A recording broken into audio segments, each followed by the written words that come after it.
So Raj Tarun Lavanya case అయితే మనం చూస్తున్న రోజుకొక మలుపు అయితే తిరుగుతుంది. అయితే ఇప్పుడు పోలీసులు అయితే తనకు ఒక నోటీస్ జారీ చేశారు. రాజ్ తరుణ్కి ఈ నెల 18 లోపు పోలీసుల ముందు హాజరు కావాలి అని అయితే నోటీసులు అయితే జారీ చేశారు. మరి రాజ్ తరుణ్ పోలీసుల ముందు విచారణకి హాజరవుతారా లేదా, తను ఏం చేస్తాడు అనేది అయితే చాలా మందిలో ఒక ఉత్కంఠ అయితే ఉంది. సో దీని మీద మరింత సమాచారం మనకు అందజేయడానికి ఈరోజు మనతో పాటు ఉన్నారు ప్రముఖ సినీ క్రిటిక్ యజ్ఞమూర్తి గారు. నమస్కారం సార్. నమస్తే సార్. ఇప్పుడు చూస్తుంటే రాజ్ తరుణ్ లావణ్య కేసు అసలు ఆ స్టోరీ అనేక మలుపులు తిరుగుతుంది. రోజుకి ఒక కొత్తది బయటకు వస్తుంది.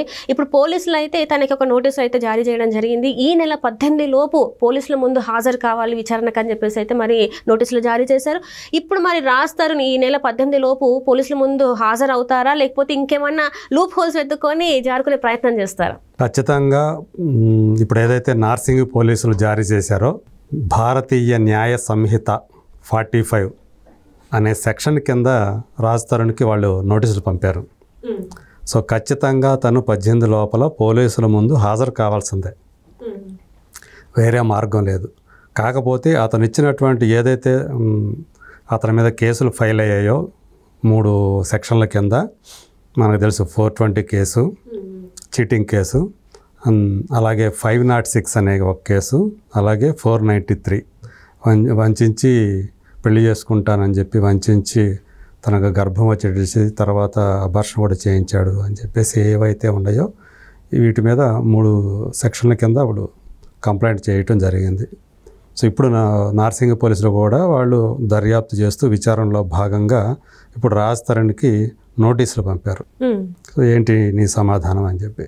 సో తను వచ్చి పోలీసుల ముందు ఆ సమాధానం చెప్పాలి వాటికి.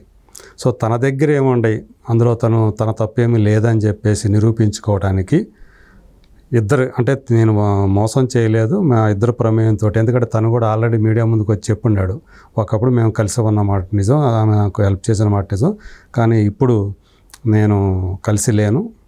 సో ఆమె యాక్చువల్గా డ్రగ్గిస్టు, డ్రగ్ పెడ్లరు, అట్లాగే మరొక వ్యక్తితో కూడా మస్తాన్ సాయి అనే వ్యక్తితో కూడా ఆమెకు రిలేషన్షిప్లో ఉంది. అందు గురించి నేను బయటకు వచ్చాను, నా ఇంట్లో నుంచే నేను బయటకు వచ్చాను, ఇంకా ఆమె నా ఇంట్లోనే ఉంటుందని కూడా చెప్పాడు అతను. సో వీటికి సంబంధించి అతని దగ్గర ఏం ఆధారాలు ఉన్నాయో అడుగుతారు, అతను ఇవ్వాలి. అయితే ఈలోపు, ఎందుకంటే 18వ తేదీ వరకు టైం ఉంది కాబట్టి తను, నేను అనుకోవటం ముందుగా అతను కోర్టుని ఆశ్రయిస్తాడు.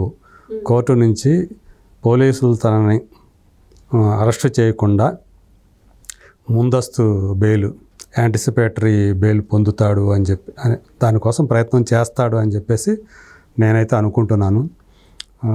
ఈ కేసుకు సంబంధించి అంటే రాజ్ తరుణ్ చుట్టూ ఒక బలమైనటువంటి ఒక ఉచ్చే బిగుసుకుంటుందని చెప్పాలి. ఎందుకంటే స్త్రీకి రక్షణగా చాలా చట్టాలు ఉన్నాయి ఈరోజు.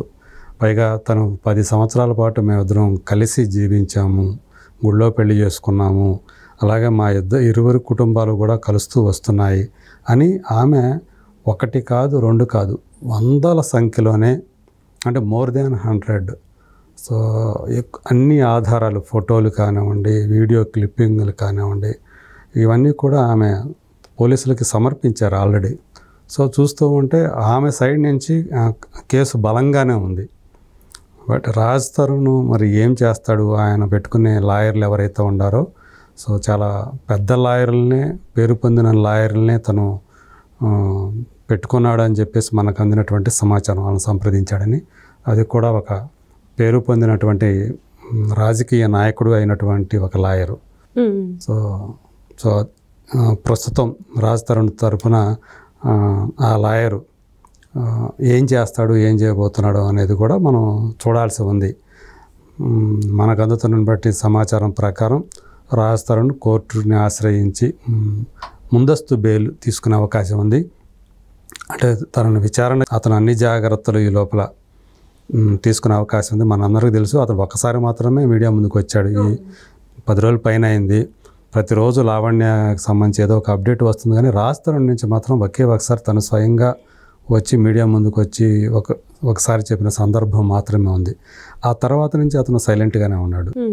సో ఇప్పుడు పోలీసులు ఏదైతే BNSS అనేది, అంటే ఇదివరకు ఇండియన్ పీనల్ కోడ్ అని ఉండేది, IPC అనేవాళ్ళు, ఇప్పుడు కేంద్ర ప్రభుత్వం దాన్ని మార్చేసి భారతీయ న్యాయ సంహిత అని మార్చింది దాన్ని. సో దాన్ని BNSS అంటున్నారు. దాని కింద ఇప్పుడు 45 అనే సెక్షన్ కింద తనకు నోటీసులు జారీ చేశారు. సో ఇప్పుడు అతను వచ్చి సమాధానం చెప్పుకోవాలి. ఆ సమాధానం వీళ్ళకి సంతృప్తికరంగా ఉన్నట్లయితే పోలీసులకి అతను అరెస్ట్ చేయరు. సో ఈ చట్ట ప్రకారం ఏం చేస్తారు, కోర్టు ప్రొసీడింగ్స్ కోర్టులో వేస్తారు. లేదు అంటే అతను అరెస్ట్ చేసి వెంటనే రిమాండ్కి, అంటే కోర్టు ముందు హాజరుపరిచి రిమాండ్కి తరలించే అవకాశం ఉంటుంది. సో ఇది ఏం జరుగుతుంది అనేది మనం చూడాల్సి ఉంది, వెయిట్ చేసి చూడాల్సి ఉంది. ఈ 2 రోజులు అతను ఏ రోజు వెళ్తాడు, ఎందుకంటే 18 వరకు టైం ఉంది. అతను ఈ రోజు వెళ్ళొచ్చు పోలీసుల ముందుకి, రేపు వెళ్ళొచ్చు, 18వ తేదీ కూడా వెళ్ళొచ్చు. కానీ ఈ లోపల నేను అనుకోవటం ఏంటంటే అతను ఖచ్చితంగా అర్జెంటుగా కోర్టును ఆశ్రయిస్తాడు. ఈ నోటీసులకి సమాధానం చెప్పే లోపల, అంటే తన ఎవరైతే న్యాయవాదులు ఉన్నారో వాళ్ళ సలహా మేరకు వాళ్ళు ఏం చెప్తే అతను అది చేస్తాడు.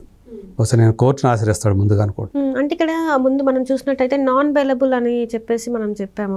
మరి కోర్టు ఒకవేళ లాయర్స్ ఒకవేళ చెప్పినా కూడా, కోర్టుకి వెళ్ళినా కూడా అక్కడ మరి తనకి బెయిల్ దొరికే అవకాశం ఉందంటారా? మరి అదే అతని దగ్గర ఉన్నటువంటి ఏవైతే నా తప్పేమీ లేదు అని ఏదైతే అతను చెప్తున్నాడో, పైగా ఏంటంటే నేను ఆమెని డ్రగ్గిస్ట్గా ఇట్లాంటివన్నీ చెప్తున్నాడు కదా, దానికి సంబంధించి అతను ఆధారాలు సమర్పించాలి. మరి బెయిల్ దొరకాలంటే అంటే ఇది ఇరువురి ప్రమేయం, నేను ఆమెను వంచలేదు, ఇష్టపూర్వకంగానే జరిగింది, ఇద్దరి మధ్యలో పరస్పర అంగీకారంతోనే జరిగింది. పైగా ఏంటంటే నేను బయటకు వచ్చేసాను, ఈ కారణం చేత బయటకు వచ్చాను. అంటే ఆమె మాల్వి మల్హోత్రాని కూడా సీన్లోకి లాగారు కదా. మాల్వి మల్హోత్రాని ఆమె మోజులో పడి నన్ను వదిలించుకోవడానికి ప్రయత్నం చేస్తున్నాడు, సో నా చావును కోరుకుంటున్నాడని కూడా ఆమె చెప్పి తన సూసైడ్ లెటర్ అని చెప్పేసి దాంట్లో పెట్టింది కదా శుక్రవారం రాత్రి. సో అది కూడా, ఇవన్నీ కూడా పరిగణలోకి తీసుకోవాల్సి ఉంది ఇవన్నీ కూడా. సో చూడాలి మరి ఏం జరుగుతుంది ఏంటి అనేది. ఇప్పుడు ఏదైనా రాజ్ తరుణ్ డిఫెన్స్లో ఉన్నాడు, తను తాను నేను నిరపరాధిని అని అతను ప్రూవ్ చేసుకోవాల్సిన అవసరం అతని మీద ఉంది.